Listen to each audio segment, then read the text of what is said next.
Hi everyone. I just realized that today that I could make this joke at every conference that I ever spoke at about my really long last name and also like troll the MCs about it, which I'm not going to do because Monitorama has been awesome. So hi, good morning. Hope you're all having a great day and an awesome conference so far. My name is Aruna and I work as a platform engineer at Mapbox out of their Bangalore office, where I actually work towards building the architecture that ensures that Mapbox can serve its customers in the most optimal ways possible.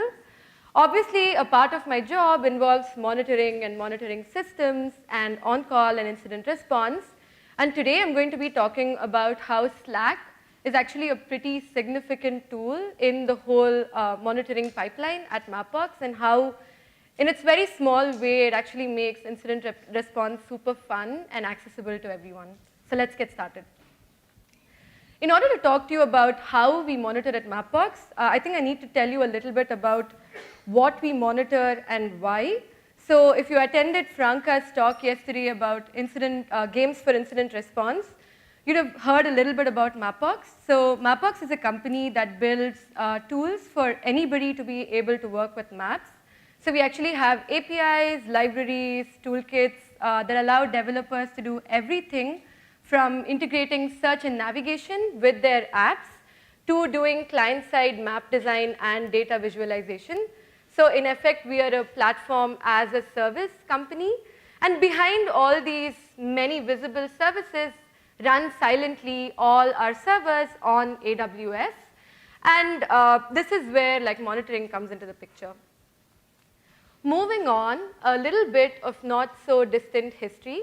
It was early 2017 and the platform team, which is my team, was actually assigned the responsibility of taking part in the largest launch in the history of Mapbox for a very large customer. Launching with this customer and enabling them to integrate our product with their suite would mean that our traffic actually increased by tenfold what it was at that point. So it was a pretty big deal. At this time, there were 4 people on the platform team at Mapbox, since at the time Mapbox was loosely coupled into teams and we were mostly flat. We did not have a very strong hierarchy and we were also much, much smaller than we are now. And therefore, multiple people had multiple responsibilities on multiple teams, right? But we also had this massive launch, so we realized that we need to fill this void of the number of DevOps engineers that we had. So in December of 2016, we decided to recruit internally at Mapbox and actually hired 3 people from other teams to join the platform team full time. This meant that there were now 4 people with medium to high levels of SRE experience, whereas there were 3 people with 0 to minimal amounts of SRE experience. And besides participating in this launch, all of these people also had to be onboarded onto on-call systems and to the larger processes and workflows that constituted SRE at Mapbox. Spoiler alert, one of these people was me, one of these 3 people. So at this time, we had these 4 people and then there was me, and to give you some more context, we did not have formal onboarding processes or teaching materials because we were a pretty small company and we were following a learn-as-you-go model. We did have comprehensive documentation for all the alarms that someone was expected to respond to, but beyond that, we did not have any formal systems. And I was a particularly unique case because I worked out of Bangalore. So at that point, the rest of my team, including the 2 other people who had been hired with me, were actually based out of the US. So when I woke up, the rest of my team was falling asleep, right? So I did not have the opportunity to actually look over someone's shoulder as they were going through the process of responding to an incident, and had to rely pretty heavily on documentation and on the paper trails that people left behind as I was trying to catch up and learn the ropes of the hashtag SRE life. So this talk in a very small way is also a retrospective look at the little things that helped me enable myself and empower myself as I became an SRE engineer. So let's get to the bots already, but not yet. I'm going to talk a little bit about our on-call onboarding setup. And again, if you've attended Franca's talk, a lot of this is reiterating what she spoke about. So the most significant portion of the talk, out of Franca's introduction, which is relevant to my talk, is the three-phased buddy system. So this buddy system lasts a period of 3 months, and you spend a month each in each phase. So in the first phase, you and your buddy are jumping into an incident, except it's your buddy who's diving deep, and you're mostly around to absorb, what your buddy is doing. You're watching the queries that they're running, you're watching the workflows that they're using, but you're not really engaging actively with the incident itself. And then after 1 month, you move on to phase 2, where you and your buddy work collaboratively on an incident. And this could look like both of you working independently on the same incident, coming back, exchanging notes, or it could also be your buddy just delegating certain specific tasks to you, and then you report back with the results, and then your buddy offers you feedback or encouragement to keep going. And in the last phase, which is the most exciting phase, you actually take over the reins and you investigate the alarm, and your buddy is just shadowing and watching and keeping an eye out. The buddy is around if you want to ask them, for feedback if you're stuck at a problem, but basically you're on your own with a watchful eye. At the end of this process, you take over and you actually deal with every alarm on your own, which is also pretty exciting. So a little bit about the monitoring ecosystem at Mapbox. These are all the tools that we use. So we use AWS CloudWatch because, as I told you, all our servers run on AWS, and CloudWatch gives us shareable graphs and dashboards that monitor the health of our systems and servers running on AWS. And secondly, we use Sumo Logic. So Sumo Logic is this custom log aggregation and analysis tool, very, very similar to Humio, which was spoken about yesterday. And on Sumo Logic, we're actually looking at our load balancer logs, our application logs, and also something called CloudTrail logs. And CloudTrail logs are just the paper trail that AWS APIs leave behind whenever you run an operation. And this is really useful when you're investigating an incident to see if it's caused by something on the AWS side. And lastly, we have Mode Analytics, which is a reporting tool, but we're also using it for log analysis. And here we use SQL queries to analyze our logs. And most of these logs are ingested in Athena. And then there is Slack, which is this binding tool that ensures that the humans and all the monitoring tools are actually really cohesive and bound together really well. So why Slack, right? So as I see it, Slack has been really useful in firstly improving visibility and accessibility. So for example, since everybody has access to Slack, if you include it in your monitoring workflow, something that's being monitored on Slack has more eyes. So if something's going wrong, someone can jump in and say, hey, maybe you should do this. It's also more accessible because besides the SRE team, we also have the customer success and support teams that are part of some of our monitoring workflows. And Slack is much more accessible than the terminal, for example. Secondly, Slack, obviously by virtue of being a communication tool, has definitely improved collaboration. And here I would like to talk about the small things, right? Like emoji reactions. If someone's expressing like, oh man, that that really sucks, the situation that you're in, or says, oh my gosh, that's really great what you're doing. All of that shared collaboration and shared experience actually creates a super safe psychological space for you to be able to work on incident response. And lastly, Slack can be a little noisy sometimes, but by using these Slack bots, we have actually fixed the noisiness of Slack, which is kind of meta, but it's something that we did through the process of using Slack bots. So let's look at the architecture that constitutes the Slack commands ecosystem at Mapbox.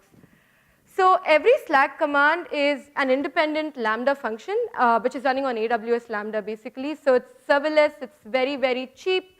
It's also super small because it's constrained by time and resources.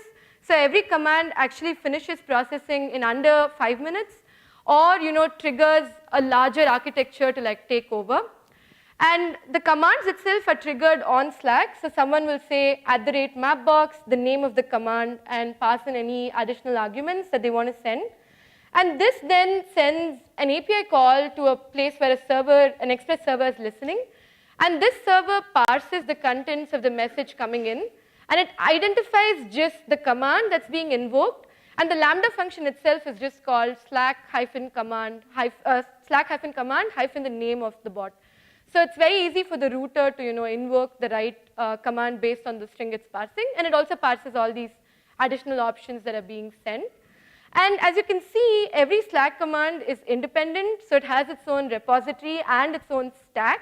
So if someone's joining Mapbox tomorrow and they see a need for a new Slack command, they can actually add it really easily to this ecosystem without having to mess with the router or any of the other parts. So our Slack bots, which are actually a really warm community and part of the SRE system, and they're also like mini SRE engineers at Mapbox. The first thing that they do is they improve visibility, right? So a quick example here, when I was getting onboarded, one of the things that I found difficult to work with was Sumo logic queries. This is because Sumo has a custom query language, which is very similar to SQL, but it's not. So it's just like really hard to work with. And also, as I mentioned in my first phase, there was the process of just relying on your buddy, right? So the only things that I was looking at was pre-crafted SQL queries, Sumo queries that my buddy was sending my way. But I was also hoping for more exposure and awareness to build this skill set. So one of the things we were thinking about was how could we give everyone access to all the Sumo queries that all the different mentors were sharing with the people they were onboarding. So for this, we built a Slack command called the Sumo Slack command. And this Slack command takes in a Sumo query exactly as you would type it on the Sumo interface. And it also takes in the time constraints that are part of the Sumo interface as well. And once you send in the Slack command, it will do everything that Sumo does for you. So it prints that pretty graph as well in gray, and it gives you a list of logs that you need to look at. And I would log in the morning, and when I was reading backscroll on Slack, these commands would actually jump out at me, right? And I knew which queries people were using, which were the most common queries that I could, probably even like remember and then like configure myself. And it made the whole process of learning Sumo a shared experience and a lot of fun. Secondly, benchmarking. So I was actually hanging out with some SREs a couple of days back, and I heard a small horror story about how a load test that was left unattended actually caused them to like DDoS themselves. So this would actually not happen at Mapbox, right? Because we again run the benchmarking via Slack. So this is a Slack bench command, and how we run benchmarking is we set up a custom stack, and then this custom stack contains any changes that you want to benchmark. And often these changes are triggered by major architectural changes, or sometimes even when you want to scale up to 10 times the traffic that you're supporting. So the bench command takes in the load balancer, the region in which your stack is running, the number of concurrent workers that you want to run, because this is a command that's an example of a trigger. So it's actually going to trigger a larger architecture. So it actually takes in the number of concurrent workers so you can determine the number of requests you're hitting at your stack. And it also has a timeout, so you can say how long you want to benchmark, and you can collect various metrics about the latency, the response codes, and it takes in this log file. So the log file is a custom log file that you can add yourself, or you can also replay production logs against your bench stack to make sure that your stack is working, even with real production traffic. Bench was also super useful because it improved query reusability. So, you could look at this particular Slack channel, and lots of people would have run benchmarks, and you would just like extract a command that somebody had already used and then like configure it to suit your requirements. Secondly, the improved collaboration aspect. The SRE process at Mapbox includes mostly the SRE engineers, but as I said, it also involves at some times inter-team collaborations with the customer success and support teams. So the first thing here is the user identification. So every user or customer at Mapbox is identified by an access token. And generally you're trying to identify users when you're studying request pattern distributions, et cetera, to see which customer is making the maximum number of requests and if things are going on as you would expect them to. So let's take a scenario, right? So assume that your pager is beeping and it's an alarm for a latency issue. And you go on to your CloudWatch graphs and you see that there's actually a pretty high request spike that correlates very strongly with the latency. So the next thing you would do is go on to Sumo Logic and maybe try to understand why there is this unusual request count pattern. And when you go into Sumo Logic, you would group by, say, the customers that you have, and you would get a list of access tokens because we don't really log the name of the customer itself. And you would take maybe the top 2 access tokens, come on to Slack, and run this command. So you would say @Mapbox user and give it the access token. And then you would get details about the plan that the customer is on. So if they're an enterprise customer, you'd probably make sure to see if maybe they're running a load test or something. So go and look in the collab channels to see if they have a planned load test. Or you could also see if they're not an enterprise customer and maybe it's suspicious traffic, right? And then you can take action on the basis of that. And you would do this by getting or setting rate limits. So the second Slack command that I'm going to talk about is getting and setting rate limits on your customers themselves. So again, this command takes in the name of a customer, and you get a list of all the rates that they're allowed. So again, if some customer wants to run a load test, they would reach out to your customer success teams, and the success teams can themselves use this command to actually change the rate limits on specific services. And the engineers don't even have to get involved, right? Which is pretty awesome. And lastly, the whole aspect of human-triggered monitoring, and also the aspect of filtering out noise from Slack so the real questions get your attention, right? So this sort of monitoring is grouped into 2 categories, minor incidents which also need immediate responses, but also major incidents which need immediate action, right? So the first one, which is minor, we have a command called platform question. So anytime that someone needs the platform team's expertise on any of the systems at Mapbox, they'll actually reach out to us and say, @Mapbox platform question, I have a question. And this question is then assigned to somebody on the team. So behind the scenes, we have an on-call rotation that actually follows the sun because these are minor queries and you don't want to wake someone up. And they won't necessarily get paged, but they will get alerted on Slack. And they can quickly jump in to answer the question. And there's also a backup. So if the first person is not responding within 5 or 10 minutes, the second person can jump in. And even if they're not responding, somebody else in the team will notice this and then jump in, right? And the other cool thing is that this has also solved the problem of, the more experienced engineers usually jumping in to answer all the internal support questions, and also ensuring that somebody who's new to the team does not feel left out of this responsibility of collaborating with the internal teams and actually being a part of the cornerstone that the SRE team at Mapbox is. The second more, that was spoiler, okay. The second more serious sort of command is called platform alert, for which I don't have a screenshot. But that command actually alerts the person behind the scenes. So they will get paged. And it usually involves a serious issue, right? And a platform engineer can jump onto Slack and then find out how they can help resolve the issue. So that brings me to the end of my talk. I really hope that even if you don't use Slack, you can use some of these workflows and systems in your own SRE processes to make the whole process of SRE a shared experience, and also to ensure that there's enough psychological safety and to not undermine the humans in the process. I also want to really say thank you, Monitorama, and it's my first time in Portland, and God, I love this city. It actually ties with Tucson to be like my 2 favorite cities in the US. So it's been a great experience, and I hope you all have a great rest of your conference. Thank you.